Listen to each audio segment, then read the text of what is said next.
Alô, alô, gente boa, querida, gente, povo de Deus, gente amada. Antes de eu iniciar qualquer coisa, quero só pedir que quem for chegando vá se inscrevendo. Quem não é inscrito no canal, se inscreva, aperte o badalo, o sininho e dê o seu like. É porque eu como isso, me alimento disso, preciso disso. Eu não. 1 trilhão de vezes não estou nem aí. Mas infelizmente o algoritmo da plataforma se alimenta disso. De novos inscritos, de gente querendo receber aviso no sininho e likes. Quando o algoritmo, que só entende essas 3 línguas, percebe que elas se manifestam, crescem e continuam, ele vai botando a minha página bem para frente. E aí sim, isso eu quero. Aí eu me alimento psiquicamente dessa alegria de ver pessoas sendo expostas ao Evangelho, vendo, ouvindo e crendo. E aí todo dia eu ouço uma quantidade linda, enorme de testemunhos de vida, de livramento, de graça, de salvamento, de desistência da determinação de tirar a própria vida e uma quantidade enorme de coisas que eu ouço diariamente aqui, livramentos de ações de abuso do tipo mais gravoso possível por parte de pais, homens contra filhas ou padrastos contra enteadas. As coisas mais impensáveis possíveis é o que vai sendo alcançado quando essa palavra do Evangelho que Deus me deu e que sai aqui da minha boca, que tem exclusivamente o desejo de ganhar gente e ver os seus corações transformados pelo Evangelho. Quando ela chega até as pessoas, é isso aí que alegra meu coração e o coração de anjos também. E eu espero que você faça parte disso, é tão simples. Olha só, gente, nós estamos em Mateus, no capítulo 22, do verso 23 ao verso 33. No dia de hoje, chegamos aqui. Só que eu vou pedir licença mais uma vez para tratar desse tema no paralelo a ele, no correspondente a ele, em Lucas, no capítulo 20, do verso 27 ao verso 40. Lucas, capítulo 20, do verso 27 ao verso 40. Mas na nossa sequência é Mateus. Mateus 22, de 23 a 33. Tanto faz. São narrativas paralelas, chamadas de sinóticos.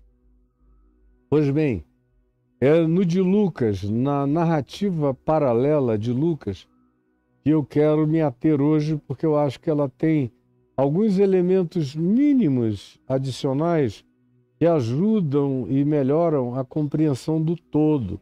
Embora quem ler apenas aqui Mateus entende tudo do mesmo modo, mas ali tem alguns detalhes, algumas filigranas em Lucas de 20, capítulo 20, de 27 a 40, que nos interessam. Eu começo em Mateus, no verso 23 do capítulo 22, por causa de uma introduçãozinha, que diz assim, aqui em Mateus: naquele dia, portanto, coloca tudo no mesmo dia, como Mateus o faz.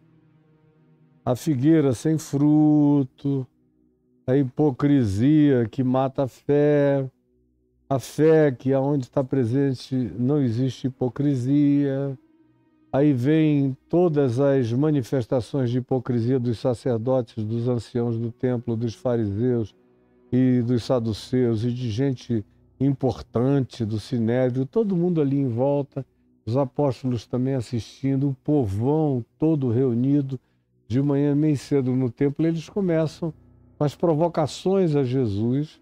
Está tudo gravado aqui no YouTube na semana passada e anteontem e ontem, conforme vocês têm visto me acompanhando.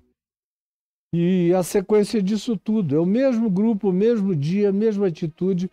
E ontem nós vimos o revezamento, como os fariseus saíram da multidão, fizeram uma conferência e voltaram com uma questão que eles acharam que era irrespondível, que era um laço do qual Jesus não sairia, e Jesus brincou com o laço deles. Eles acharam que era um nó górdio que eles estavam colocando em Jesus, e Jesus soprou no nó dele, que virou outra coisa, que virou uma forca no pescoço idiotado desses religiosos descarados. Pois bem, aqui no texto de Mateus 22, verso 23, diz: naquele dia. Portanto, é a mesma história, é o mesmo grupo, é a mesma sequência. Naquele dia aproximaram-se dele alguns saduceus, que, como eu tenho muitas vezes dito na vida, e aqui na sequência de Mateus, era uma das denominações religiosas dos judeus. Eles tinham denominações religiosas assim como os católicos têm ordens religiosas, e os evangélicos têm denominações religiosas, e vários grupos de todas as religiões têm subgrupos, chamados por nomes diferentes, mas que caracterizam ênfases teológicas, doutrinárias e de posturas enfaticamente prioritárias nesses e para esses grupos. No caso dos saduceus, eles eram, a maior parte deles, sacerdotes, trabalhavam, eram profissionais do templo, super bem remunerados, muito cultos, porque eles não tinham que trabalhar como os demais seres humanos, eles eram profissionais da religião. Então eles eram mantidos por dízimos, por ofertas. Eles eram como os pastores de hoje. Eu não diria nem os padres que ganham uma merreca da diocese, mas os pastores que, de acordo com seu ranqueamento, e o ranqueamento é decidido pela quantificação, pelos numerais, pelos membros, pela quantidade de pessoas que frequentam e dizimam no lugar. Então, os saduceus também tinham seus ranqueamentos com riquezas diferentes.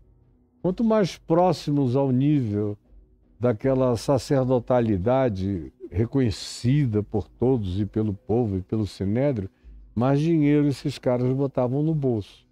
Naquele dia aproximaram-se de Jesus alguns saduceus, depois da derrota flagrosa dos fariseus, porque foi realmente flagrosa a derrota deles. E os saduceus, que dizem, e quando Mateus escreveu isso aqui, os saduceus estavam lá porque o templo ainda existia. E os saduceus, enquanto houve templo, sacrifício, sacerdócio, turnos, eles estavam mais vivos do que nunca, porque eles comiam da gordura, da comida, do repartimento dos dízimos em grãos, das ofertas, do dinheiro, do gasofilácio, de tudo isso. Mas eles eram pessoas sem fé transcendental. Eram gente que não criam em natureza de nenhuma espécie. Eles não criam em espíritos, portanto, eles não criam em anjos, eles não criam em demônios, eles não criam em manifestações espirituais. Eles achavam que qualquer atitude de exorcismo era ignorância ou era algo desnecessário em relação ao que eles se sentiam totalmente desobrigados. E eles também não criam em ressurreição dos mortos. Não criam que haverá um dia em que todos ressuscitarão, todos os que forem ressuscitar para a vida ou para o juízo, ressuscitarão. Isso aí tem nuances de degradez que os pentecostais dispensacionalistas, tanto quanto os adventistas e gente do mesmo tipo de crença, como os testemunhas de Jeová, tentam definir com departamentalizações exatas, tudo falsificação. Criada no fim do século XIX e início do século XX nos Estados Unidos. Especialmente nos Estados Unidos. Mas você não sabe disso. E você compra esse pacotão inteiro pensando que a Bíblia tem essa precisão. Ela não tem precisão em área nenhuma. Ela não quer ser precisa em área nenhuma. E muito menos em relação a cronologias escatológicas do fim dos tempos. É tudo mentira o que te ensinam. Dizendo vai ser assim, depois tem 3 anos e meio, depois acontece mais isso, depois aquilo outro. Mentira. E só você, na sua falta de conhecimento, é que engole isso. E todos que não têm conhecimento, para quem passou a vida estudando, sabe de onde isso veio, que isso nunca existiu, e quem conhece bem a Bíblia e o Novo Testamento, sabem que não é isso. Isso é uma construção artificial. Para você, é plástico, é neném reborn, não passa disso. Pois bem, os saduceus eram esse tipo de gente que não criam em nenhuma forma de transcendentalidade. Não havia isso para eles. Tudo que havia era o culto ao sagrado. E eles criam que Deus se agradava da quantidade de cultos que eles ofereciam e da reverência deles ao sagrado. O que queria acontecer? Eles não tinham a menor manifestação de interesse no significado de qualquer transcendência, até porque eles eram religiosos materialistas. Mas esse é um fenômeno humano interessantíssimo, esse do materialismo religioso, e que está bem menor agora, no sentido teológico.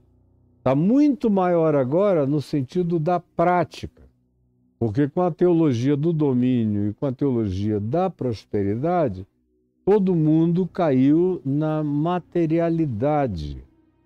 Então não tem ninguém praticamente preocupado com transcendência, com subjetividade, com vida eterna, com santificação do ser, com separação da consciência para servir e amar a Deus, com transparência. Tudo isso virou bobagem.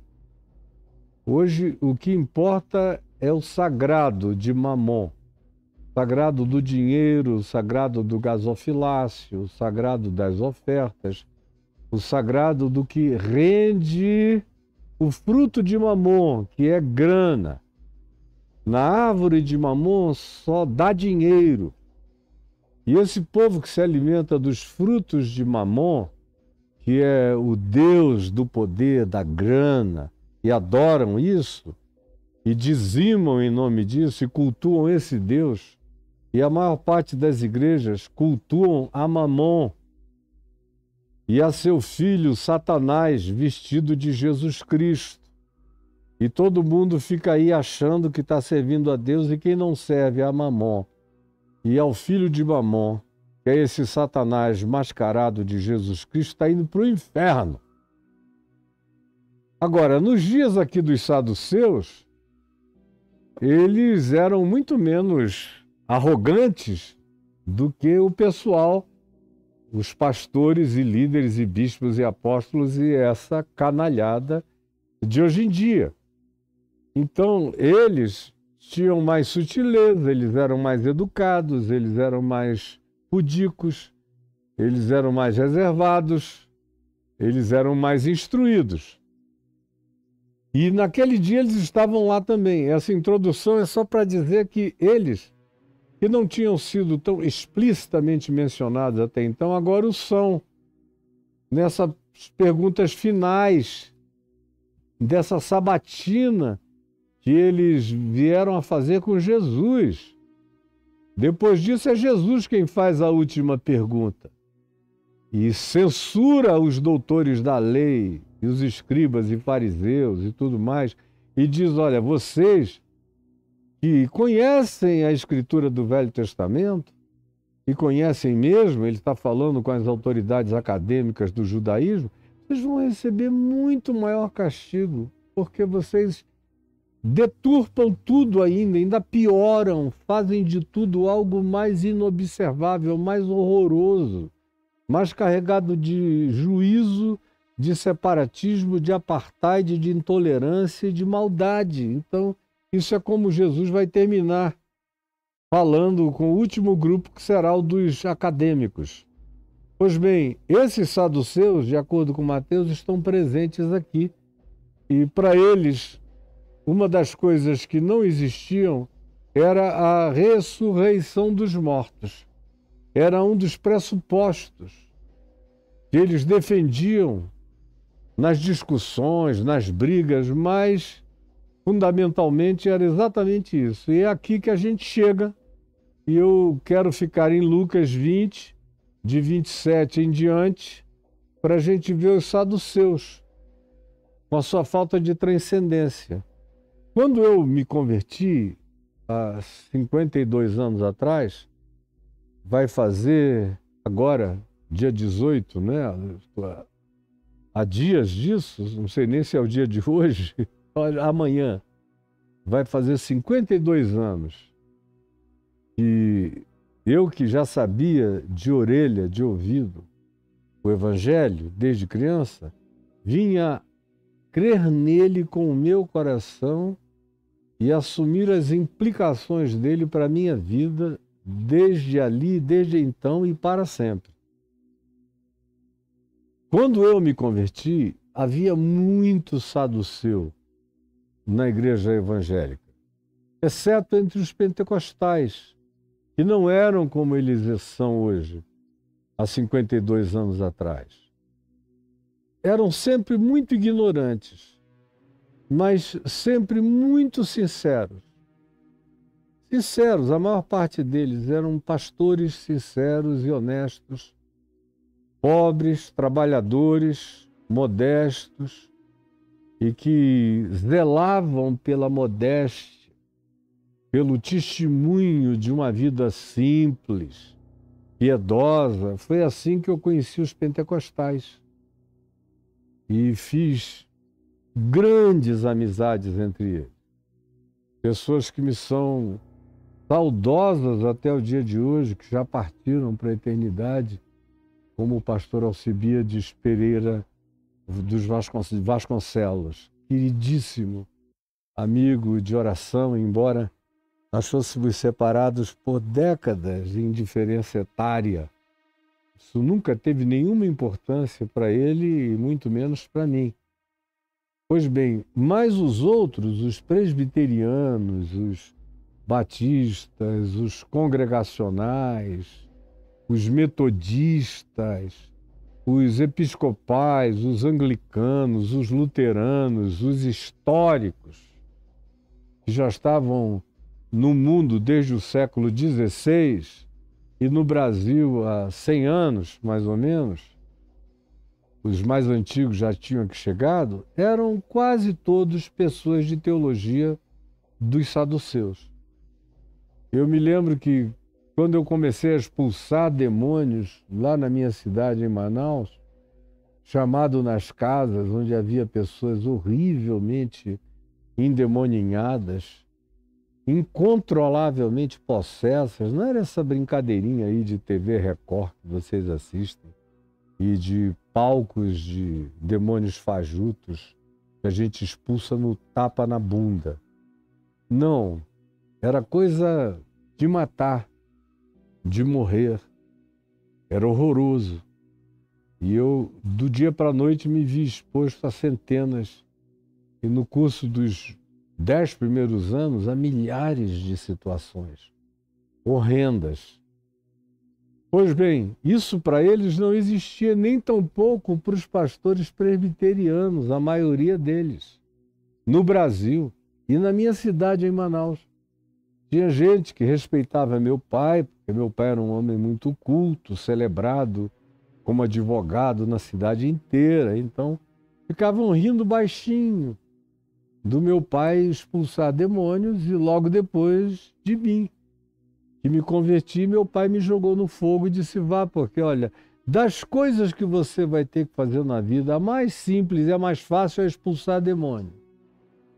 Porque não tem nada a ver contigo, tem a ver com esse nome poderoso de Jesus. Se você crê, você liberta. E eu fui vendo que não tinha bicho brabo, era em nome de Jesus, saía mesmo. E não precisava nem gritar, nem só falar com autoridade firme. E nascesse do coração em nome de Jesus e as legiões saíam correndo. Pois bem, e eu era objeto de zombaria de alguns deles.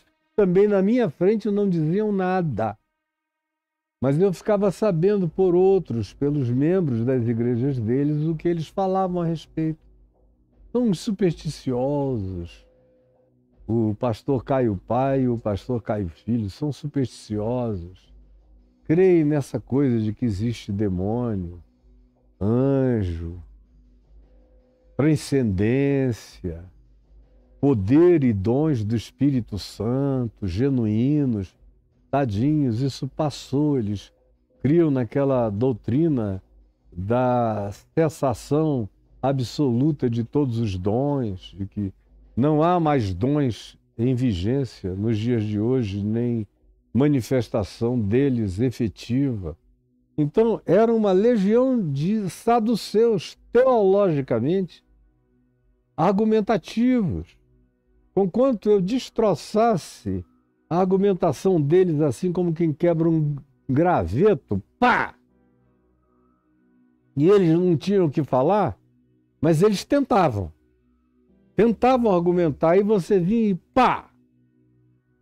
Até que eles mesmos começaram a ter esses problemas em casa, com familiares, com vizinhos, e eles não sabiam nem como lidar com a questão dos possessos e começaram a ir lá em casa, chamar o papai, a mim.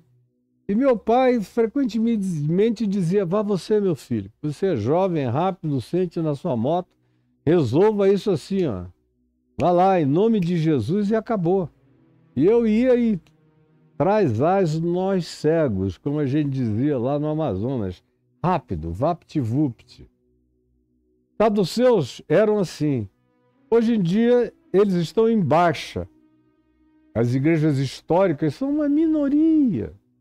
E ainda é uma minoria de gente descrente, na maioria das vezes, sem transcendência, sem veemência, sem ênfase, sem patolada na graça de Deus. Não tem. Por outro lado, os pentecostais viraram saduceus também, porque perderam a transcendência no culto ao dinheiro, aos bens, às propriedades, às materialidades. Não é uma questão de confissão. Na boca, na confissão, eles dizem: Senhor, Senhor, em teu nome expelimos demônios, operamos milagres, curamos doentes. Mas eles são materialistas, eles são ateus de coração. Não têm o temor do Senhor. Então, na prática e na subjetividade, tanto quanto nas ênfases dentro da comunidade de fé, não há nenhuma perspectiva de enlevo, de estímulo à transcendência. Tudo pega já, pega agora, leva que é teu, Jesus está te dando, Deus me deu. E o que Deus me deu é carro, é caminhão, é relógio, é casa, é fazenda, é campo. Foi Deus que me deu, é isso que eles louvam. Portanto, se tornaram saduceus às avessas. Mas no sentido do espírito do que os saduceus manifestavam e encarnavam, praticamente no Brasil a igreja toda virou saduceia, farisaica nas formas da hipocrisia e saduceia na perspectiva da morte e da transcendência. Espero que pelo menos minimamente isso você tenha entendido. Então, chegando a alguns dos saduceus, disseram que eram os que diziam não haver ressurreição nem transcendência, perguntaram a Jesus: Mestre, vieram com toda a parcimônia que lhes era peculiar e disseram: Mestre, Moisés nos deixou escrito. Olha como a construção é mais bonita, é mais enfática.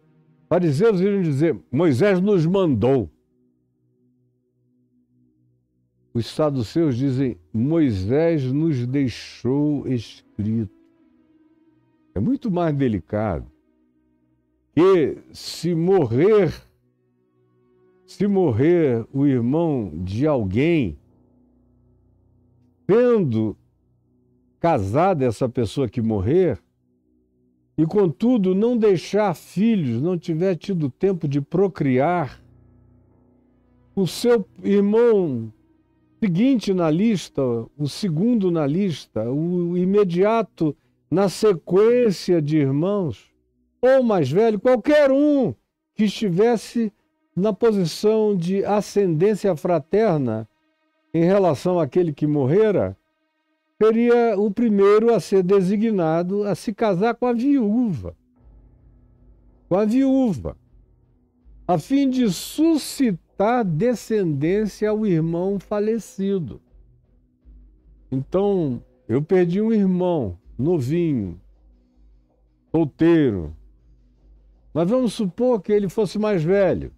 Isso fosse lá nos dias do Velho Testamento ou no primeiro século com Jesus, em plena vigência dessa legislação, desse costume, dessa teologia dos saduceus.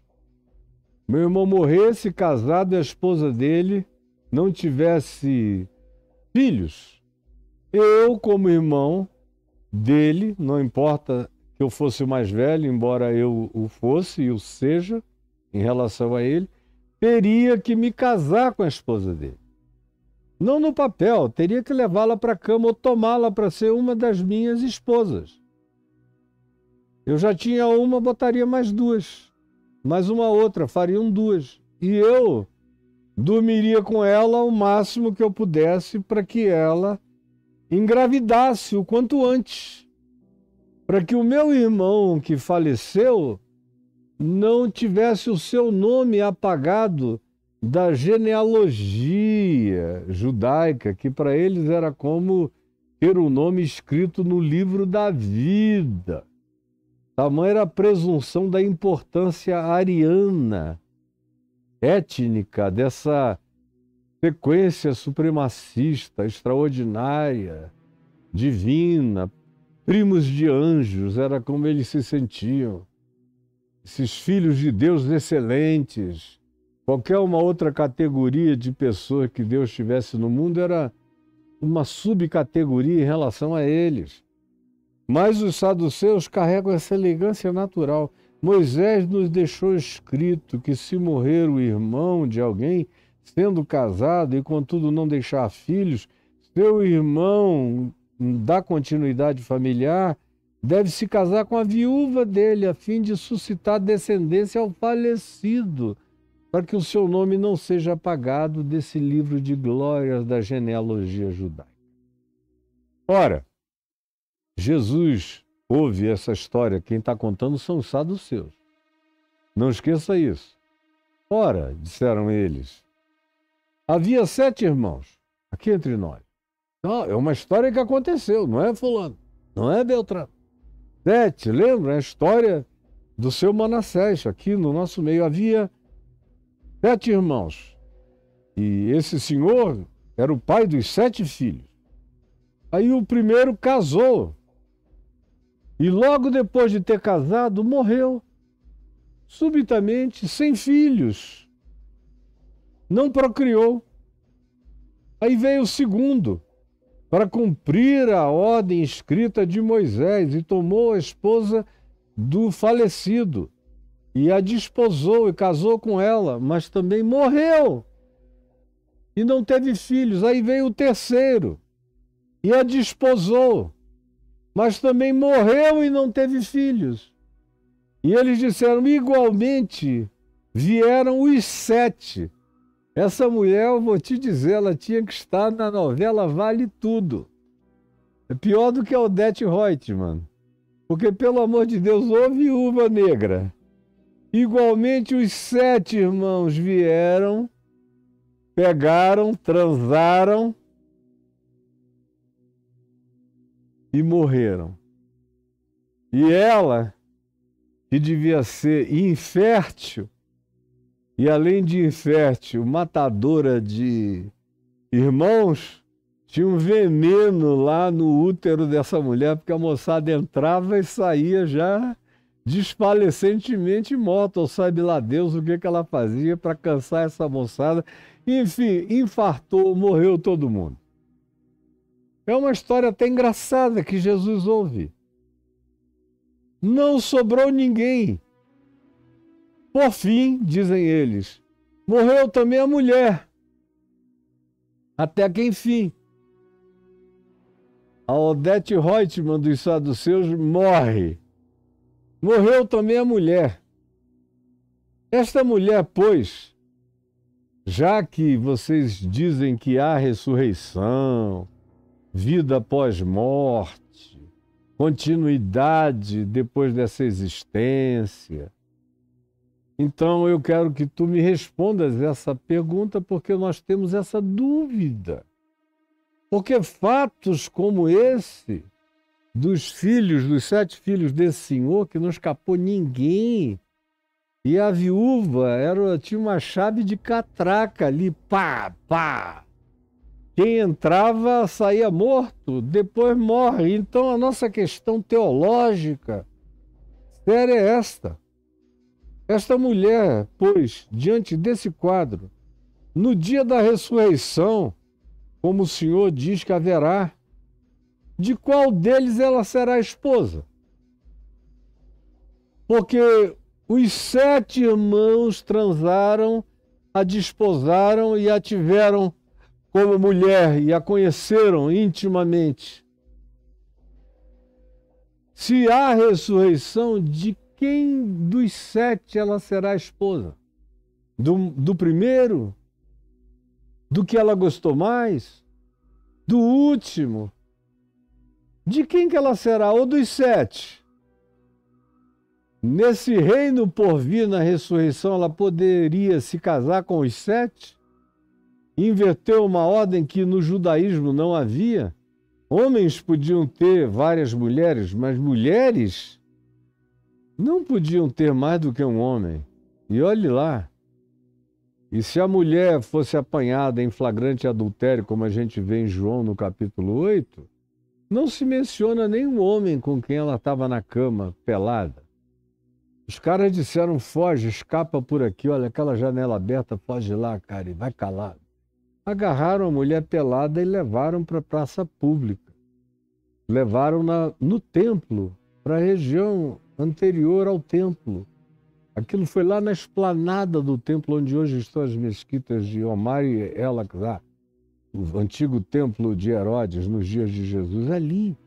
Era para tornar o quadro horroroso e feio e vergonhoso para a mulher. Mas voltando ao nosso tema, de quem essa mulher será esposa?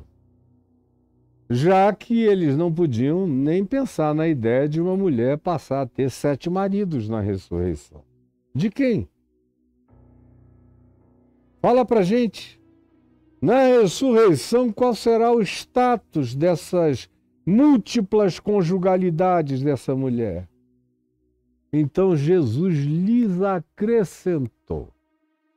É a palavra que o Evangelho de Lucas usa. Então Jesus lhes acrescentou. Os filhos deste mundo casam-se e dão-se em casamento. Está Jesus falando aqui, ó, no espaço-tempo, na história, os filhos da presente ordem de coisas, os filhos do sistema, os filhos da cultura, os filhos da presente civilização humana, é que se casam e se dão em casamento. E fazem a maior questão disso, e dão a maior importância a esses costumes. E matam, e destroem, e se enciumam, ou morrem por causa disso e desses vínculos. Como é até o dia de hoje. Isso se transforma em ideologia política. Isso se transforma em votação em congresso. Não só no Brasil, mas, por exemplo, nos Estados Unidos. Isso se transforma em lei na Rússia, na China, no mundo islâmico. Em vários lugares isso está em plena vigência. A importância fundamental da relação conjugal. Os mormons, por exemplo, dizem que a sua salvação está atrelada ao fato de você gerar muitos filhos. E como a mulher só consegue gerar um filho de 9 em 9 meses, e tem que dar um hiatozinho mínimo para a bichinha ter um descanso, porque senão era um filho, no mês seguinte outro, nasceu, ela ainda toda rasgada, já fica grávida de outro, como em vários lugares ainda é assim. Mas para os mormons, então qual foi a solução que eles adotaram, diferentemente dos saduceus? Eles resolveram que cada homem pode ter uma quantidade de mulheres. No início eram 4, como os islâmicos dizem, para cada cidadão islâmico que possa sustentar esposas, ele pode ter até 4, de acordo com o Alcorão. Foi Maomé que recebeu uma concessão especial de Alá através do seu anjo, dizendo a ele que ele podia ter um número muito maior de mulheres, porque afinal de contas ele era o profeta. Mas os mormons resolveram isso, e quando a direção achou que alguns estavam tendo muitos casamentos polígamos, e quando o governo de Washington decidiu botar ordem na casa lá em Utah e proibir aquela poligamia com 7, 10, 12, 15, 20, 30 mulheres que os caras tinham, e eles começaram a fugir para fazendas e se esconder, tudo isso foi motivado por uma escatologia, uma doutrina escatológica, que dizia que quanto mais filhos você gerasse, mais galardão, olha aqui para mim, mais galardão celestial você teria. Você vai ser premiado eternamente pela quantidade de filhos que você gera. Por isso tem que ter muita mulher para uma estar descansando, outra estar engravidando, muitas simultaneamente, parecia família de pré-A.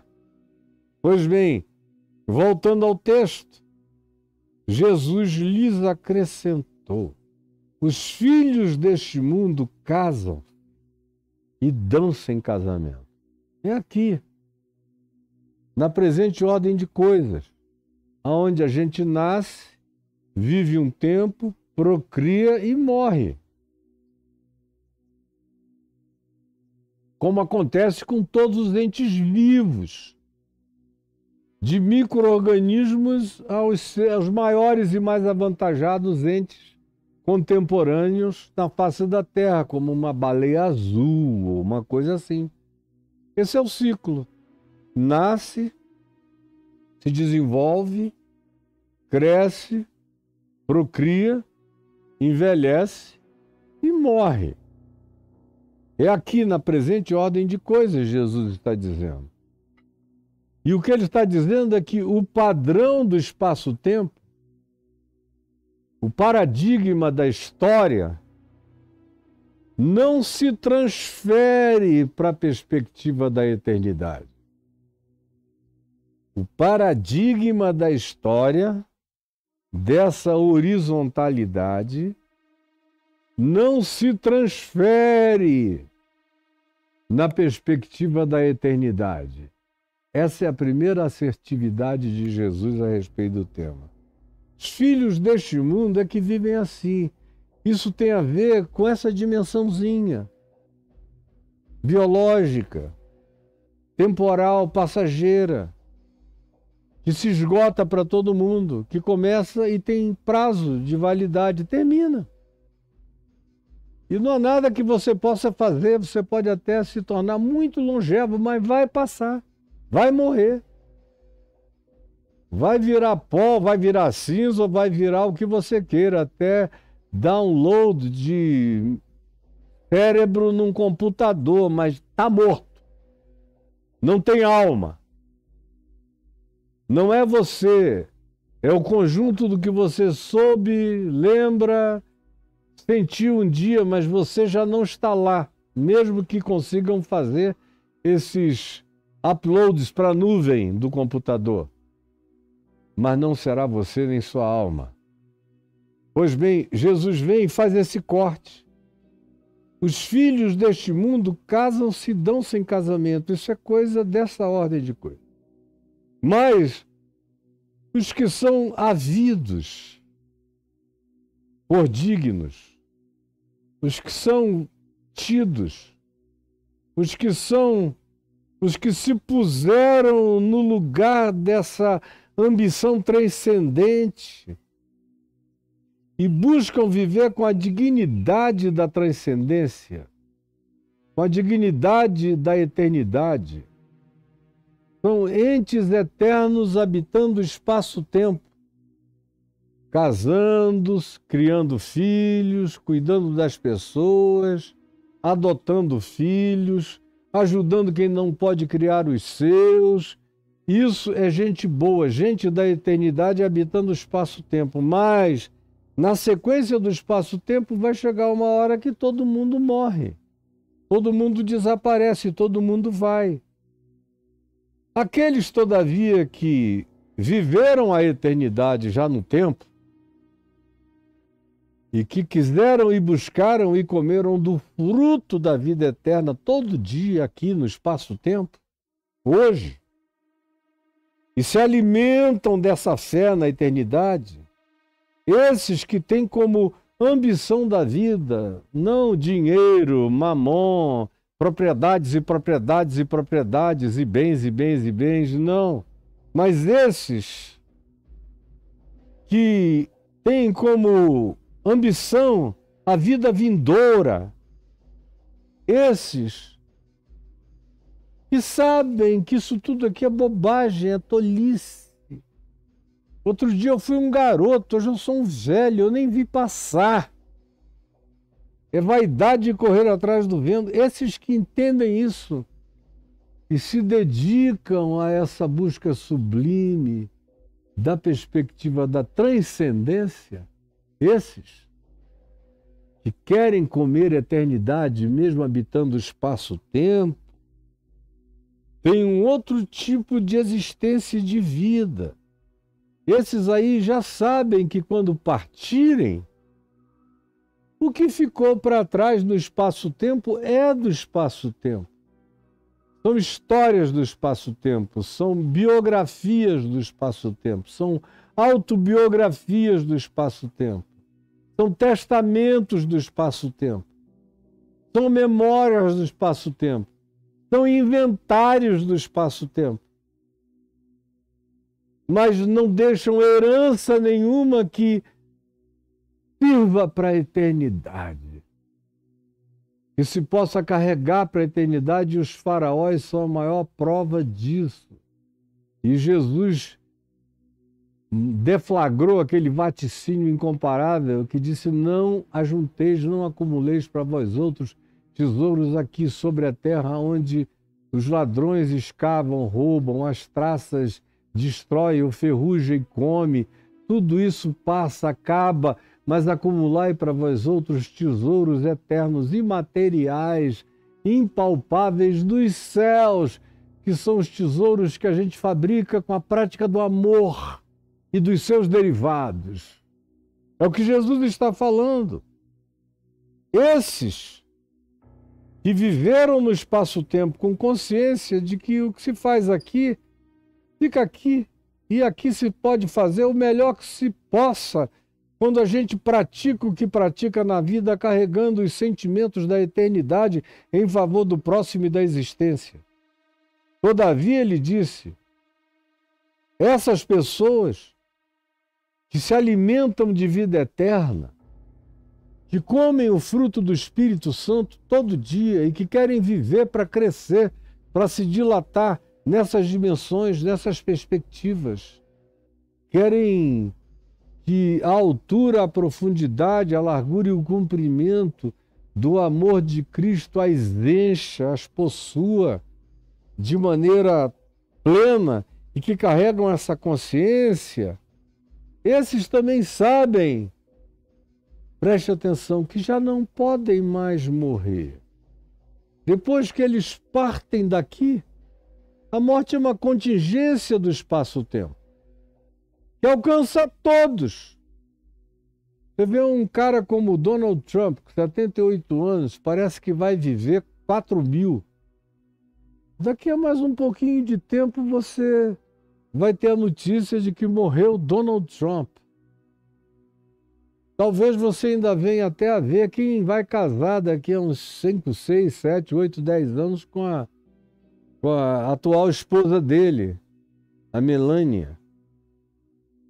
A gente não sabe, mas vai acabar. Embora ele viva como se ele pudesse tomar decisões de qualidade eterna.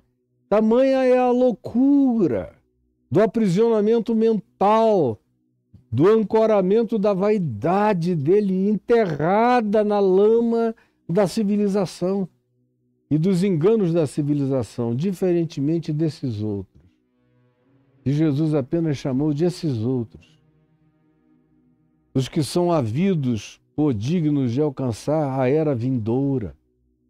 Nem todos vão alcançar a era vindoura, mas muitos alcançarão. E a ressurreição dentre os mortos. Nem todos a alcançarão, mas os que creem alcançarão. Em qualquer lugar no mundo, quem sabe que o corpo morre, mas o espírito é vivificado para outras perspectivas dimensionais, esses entrarão na ressurreição, na vida eterna. Esses que têm essa consciência já no presente e que vivem a naturalidade do presente, se alimentando das glórias da eternidade, que são as únicas realidades e os únicos tesouros que eles vão conseguir carregar para além daqui. E justamente porque viveram assim, é que são havidos por dignos de alcançar a era vindoura e a ressurreição dentre os mortos. Esses também já entenderam desde aqui. E quando chegarem lá, na outra dimensão, para a qual todas essas pessoas de fé, esperança e amor no mundo inteiro estão indo, quando entrarem nessa outra dimensão, onde não se pode mais morrer, onde a morte foi abolida, foi extinta, eles vão perceber imediatamente que eles se tornaram como anjos. Iguais a anjos, é o que diz Jesus aqui no Evangelho de Lucas. porque são iguais aos anjos. Eu vou virar Gabriel, Miguel, esses nomezinhos que a Bíblia dá para os anjos, só Deus sabe quais são os nomes dessas criaturas mesmos. Não importam os nomes, mas serão iguais a anjos. Eles vão se transmutar para uma outra perspectiva dimensional onde já não se morre, aonde já não se fica velho, de onde todas as fraquezas biológicas e da carne e todos os envelhecimentos do espaço, tempo e do tempo-espaço já não existirão. Portanto, eles não morrem porque são iguais a anjos e são filhos de Deus em plenitude absoluta, que é o que Jesus diz que veio fazer. Veio nos transformar a todos os que cremos e a todos os que, mesmo não sabendo da informação do Evangelho acerca de Jesus, viveram com essa ambição transcendente de vida eterna, de compaixão, de bondade, de graça, de inesgotabilidade do ser de Deus e da nossa plenificação nele. E crendo assim, tem gente espalhada por toda a terra, especialmente fora do cristianismo, que, como eu disse na introdução, ficou e está cada vez mais materialista. Esses, dessa consciência, dessa prática, desse fruto, desse alimento, que se tornam iguais aos anjos, são filhos de Deus. Como Paulo diz em Romanos 8, a gente creu nele e a todos quantos o receberam, João diz no evangelho dele, no capítulo 1, esses que creram neles, o Pai deu-lhes o poder de serem feitos filhos de Deus. E o apóstolo Paulo, em Romanos 8, diz que nós todos que cremos neles recebemos como herança nos tornarmos semelhantes a Ele, Cristo. A minha vocação é me tornar um Cristo eterno, um Cristo de Deus, o Filho de Deus conforme a plenitude do Filho de Deus, Jesus, o Cristo, Cristo em Jesus. Sendo, portanto, automaticamente, naturalmente, filhos da ressurreição dos mortos. É o que Jesus está dizendo aqui na mesma hora. Isso vocês não entenderam até agora, não é? Como a maior parte dos crentes. Quando eu falo, por exemplo, em Gênesis 6, lá dos Benai Elohim, ou na linguagem de Daniel, os vigilantes, ou na linguagem do livro de Enoque, ou na linguagem da segunda epístola de Pedro, da epístola do irmão de Jesus, o Judas, ou em alusões de Paulo,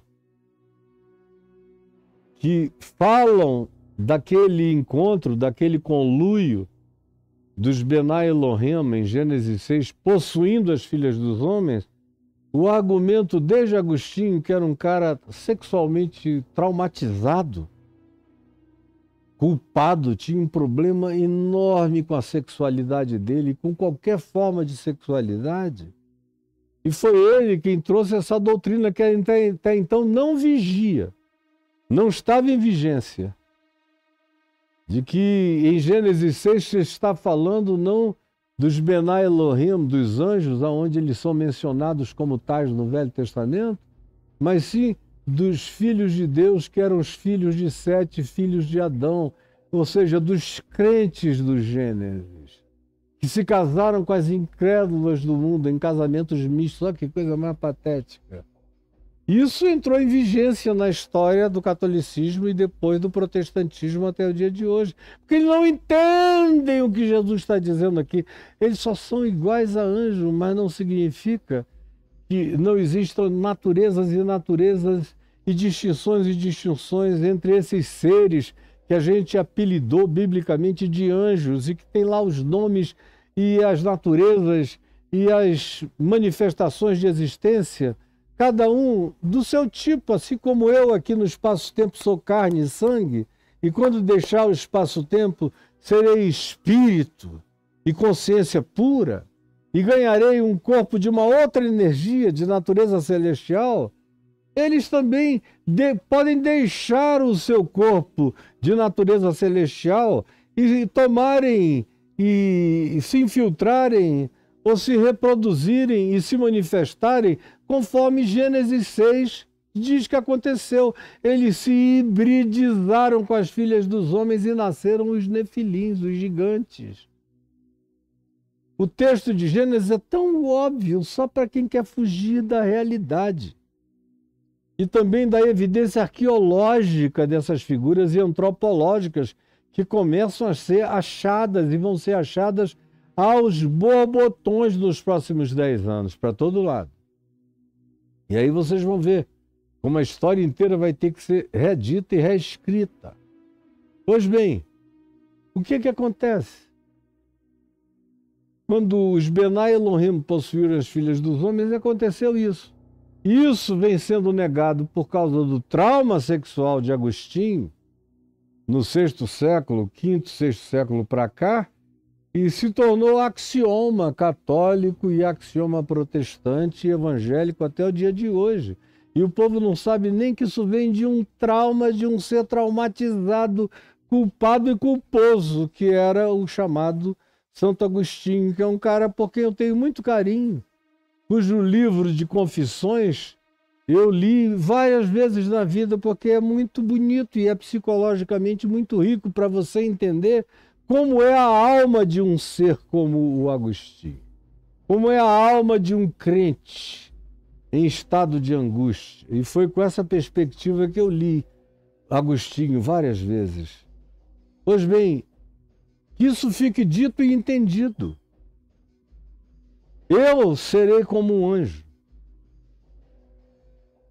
Isso não significa que os anjos de alguma natureza, de algum tipo, vamos chamar assim no antropomorfismo, de alguma etnia angelical diversa, não possam, como é o caso dos vigilantes do livro de Enoque, coabitarem com as filhas dos homens e gerarem um absurdo. Os seres que são os que povoam a mitologia grega, a mitologia celta, a mitologia egípcia, a mitologia mesopotâmica, a mitologia assíria, a mitologia persa, a mitologia caldeia, a mitologia do planeta inteiro, a mitologia bretã, a mitologia dos índios americanos, da América Latina, as mitologias aqui dos pré-nasquianos no Peru, os pré-incas, pré-maias, pré-astecas, pré-tudo,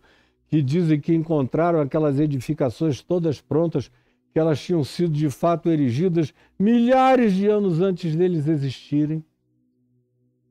Mas os nossos antropólogos não querem levar a confissão dessas pessoas a sério, acham que são idiotas e mitologizam tudo, quando os idiotas são eles que não respeitam a cognitividade humana e a descrição com palavras antigas das experiências que essas pessoas tiveram, e que isso fique claro para você aqui e agora. Aí Jesus prossegue aqui em Lucas 21, no verso 37, dizendo: e vocês também, além disso, ele acrescenta aos saduceus, aos cultuadores do sagrado, mas que não tinham essa paixão por Deus, nem criam em intervenção divina, em milagre divino, não. Eles eram distribuidores de sacramentos.